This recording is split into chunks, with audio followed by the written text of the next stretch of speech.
It's probably going to be a short one, but this is something that I really wanted to talk about because I'm personally very hype about it. And that is the TCG news that just dropped at the end of the 2022 Pokemon World Championships. And this is news about the upcoming Scarlet and Violet sets. Now, with each generation of Pokemon, there's usually an associated gimmick, or at least one gimmick that goes along with them. So for, the Diamond and Pearl block, we got level X's.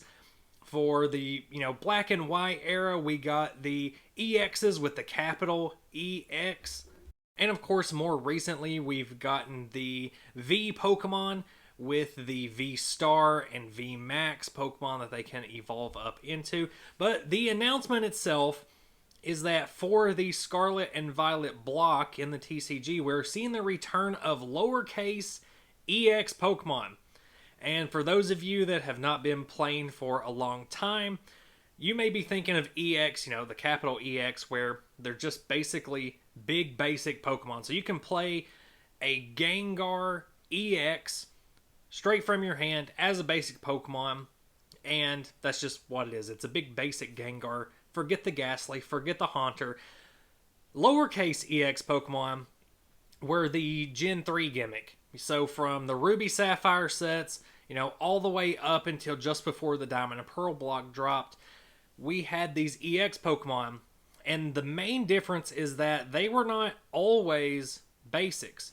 So Flygon EX, for example, you had to play a single prize Trapinch, evolve it into a single prize Vibrava, and then evolve it into Flygon EX in order to get it into play. There were other factors like Rare Candy where you could go straight from the single prize Trapinch into Flygon, but the point was there was a level of risk in playing a 40 HP Trapinch to the bench and hoping it survives without getting gusted so that you could get this larger threat Flygon EX into play on turn 2, turn 3, however long it takes to get the Rare Candy in hand. And viewers of this channel know that I hold that particular block of the TCG to the highest standard. I think that is the golden age of the Pokemon TCG. I think that's the best the metagame has ever looked, is that lowercase EX block.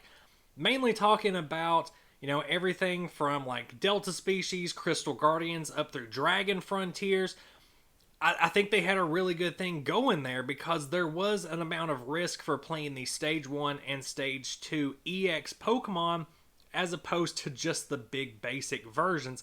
And with a lot of big metagame staples like Blastoise, Lugia, Steelix, you did see a mix of like Stage 1 and Basic, but generally a lot of these big threats were, you had to choose between, do I want to play Mew EX, which is a basic but has lower HP, or do I want to focus on something more like a Flareon EX, which has a really good ability but still pretty low HP off of a Stage 1, or something like Flygon EX where it's higher HP, a great ability.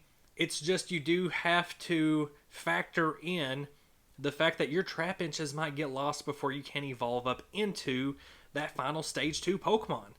And whenever this last Scarlet and Violet trailer dropped, I actually sent a joking text to one of my old TCG buddies saying like, hey, the Crystal Guardian set from way back in like 2005 or 2006, whenever Crystal Guardians came out, predicted the future. Because that TCG set in particular was highly focused on crystals of different types that would affect your Pokemon. Delta species were involved, so Pokemon that had types that were outside of their in-game counterparts. And that's pretty much what this new mechanic for Scarlet and Violet games are. This crystallizing effects that gives your Pokemon a big stupid crown, but it's able to change its type into something that it wouldn't normally have, which is what Delta Species already was. And the reason I'm so excited about not just the small EX coming back, but the fact that we're going to get a mechanic that's very similar to Delta Species, where not only do you have these new factors of, the risky EXs, the weight between a basic, a Stage 1, and a Stage 2 actually mattering, instead of just being able to play a Tyranitar V straight from your hand as a basic Pokemon, the viability of the Larvitar and the Pupitar is actually going to matter. The other part I'm excited about is that we're probably going to get an equivalent to the old Delta Species mechanic where a Pokemon's going to be able to change type mid-game. So you may play, a Dark type Tyranitar EX into play, but with this new mechanic, it may be able to change to a Fire type just out of nowhere and be able to hit your opponent's side of the field in a different way. Now, still awaiting news on exactly how this mechanic is going to work. It may not even be close to what I'm speculating here, but the hope is there. Not just because of this new effect that's showing up in the games, but the fact that they're bringing back the small EX means that there's going to be something reminiscent of that era from 2003 to 2007, where we saw a lot of Delta Species Pokemon, we saw a lot of unusual archetypes, a lot of combos. Maybe it's coming back. I was just bragging about the TCG during these World Championships that, oh man, like the single prize decks are actually making a little bit of a rogue comeback. You saw a lot of Charizard, the one from Pokemon Go, the Radiant Charizard. You even saw some Regigigas, a Regi deck, making its way onto the world stage. And we are seeing a bit of equivalency there. So currently the metagame is kind of focused on, you stick this Arceus V into play. It's got 220 HP. Then you can evolve it into the V-Star. It's got 280 HP. It's not that big of a difference, and you're still taking 2 prizes either way. But we've seen with the 3 cards they revealed at Worlds, we have Mimikyu EX with 190 HP. Lucario EX, which is a Stage 1, with 260 HP.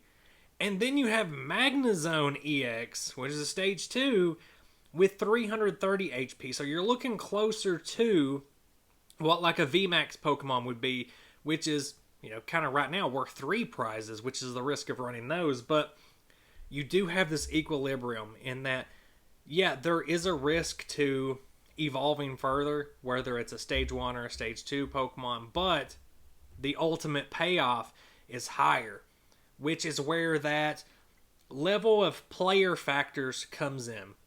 And that's what I've always really liked about the competitive side, or at least the hyper-competitive side of the TCG, is that I always say, it's about 50% deck build, it's about 30% player skill, knowledge of the metagame, player factors, and then about 20% luck coming off of coin flips or top draws. The EX, the lowercase EX, really bumps up that player skill percentage for me. I feel like you need to be a very calculated person to really run a Stage 2 EX deck with skill, which is something that I personally could never pull off. I was always a basic or a Stage 1 type person just because I would lose patience and not really feel like running the math or the calculation to get into that big Stage 2, but I've never been a hyper-competitive Pokemon player myself. But the 2 cards in particular that were of more interest that we had revealed were Koraidon EX and Miraidon EX, which are the box legendaries for Scarlet and Violet. We don't have their HP or their types or their attack costs. We're really just given the artwork, the ability, and the attack itself without the attack cost. So we don't even know if these are basic Pokemon, Stage 1, Stage 2, whatever it may be. That's fine. It's just more of getting an idea of what the artwork is going to look like, because that's important. One of the things that has pulled me in so much about these last few sets in the TCG, particularly Brilliant Stars, Astral Radiance, and the upcoming Lost Origin, is because the artwork has been so stellar. It's been amazing. There are so many alternate arts and full arts that I want to collect out of those sets that it has me excited about buying cards, which is, ultimately that's what this is. It's a marketing tool to get people to buy these pieces of cardboard with pictures of monsters on them. The artwork itself is looking pretty similar to what we're already used to coming out of these Sword and Shield block sets. I'm sure that'll evolve, just like the Sword and Shield artwork has evolved so much from set to set. But what's interesting about these is that they're pretty underwhelming. If these are basic Pokemon, they're okay. We're coming off of some pretty big, heavy hitting cards from the Sword and Shield block, like Arceus V and Arceus V Star. Even Darkrai V and V Star have been pretty big here lately. Not on the world stage, but in streams. Dark Box is pretty playable right now. Even like Pikachu V Max. All of these have more interesting artworks, higher playability. But then we get these Koraidon and Miraidon EX, and they seem okay, which is alright. I think back to when the first Sword and Shield base set first came out. I was looking at Zacian and Zamazenta V, and I was like, these are okay. They're playable, but they're not hyper competitive. They're not gonna be top tier decks, and I guess that's what we're looking at now. The Pokemon Company doesn't want to fully play their hand with the biggest cards that are coming up, because that's going to distract from the couple of upcoming sets we have before Scarlet and Violet even drop. We've got Lost Origin and probably at least one more set, and then the Scarlet and Violet games drop in November. We'll probably get a TCG set January that starts featuring these cards. I don't know if they actually gave a release date. I can't remember off the top of my head. The thing I love most, and the reason that I consider that lowercase EX era the golden age of the Pokemon TCG, is just the deck variants that you saw. You could show up to, a state championship, and you would see 30 different decks from 30 different people. It's because the diversity of cards you had available to you allowed for people to just run the tops of decks that you wanted. And right now, as much as I do brag on the current metagame for coming so far in allowing different archetypes, they are still very VMAX and V-Star oriented. People talk about the big three. You got Mew, Arceus, and Palkia. But you do have a lot of single prize decks coming out. And that's one thing I look to change with this lowercase EX returning as the mainstay to the Scarlet and Violet block, is that, because you are having to evolve, a Lucario EX from a single prize Riolu, that gives way in your deck to run not only a Lucario EX, but also Lucario normal form, what we would call baby Lucario from the Brilliant Star set. There's definitely going to be room for both. And that's just going to create so much versatility in the deck building that I feel like you could show up to a tournament again with this mechanic in place and not just see variants on 3 or 4 or 5 different decks. Instead, you're going to show up and every player is going to be focusing on their version of whatever deck they want to run. I feel like we're getting back to a point where you could show up to a championship and see 30 decks from 30 different people, depending on their own play style, their own idea of what an archetype is, which is what I loved so much about that late Gen 3 era of the TCG. And a lot of that fell away when the Diamond and Pearl block dropped, and it became more of like, we want you to focus on the level X Pokemon. Make decks out of level X instead of EX. And that detracted a lot, even though those were also kind of, evolution based. A level X was basically just like an extra evolution stage, but that didn't really add to the viability of any type of deck, in my opinion. It detracted from the overall variance in the metagame that I was enjoying. But just look at this EX logo that they dropped. I know that it is tying into the terrestrial phenomenon, this crystallization thing. But just looking at this thing, it gives me flashbacks to Crystal Guardians, which is one of my favorite sets from my favorite era of the TCG. And so it gives me a lot of hope. It gives me a lot of hype for what is coming next. I do feel like we're going to see something very similar to Delta species, but maybe even bumped up a notch to where it's not just that the Pokemon is a different type than you would normally see it in game.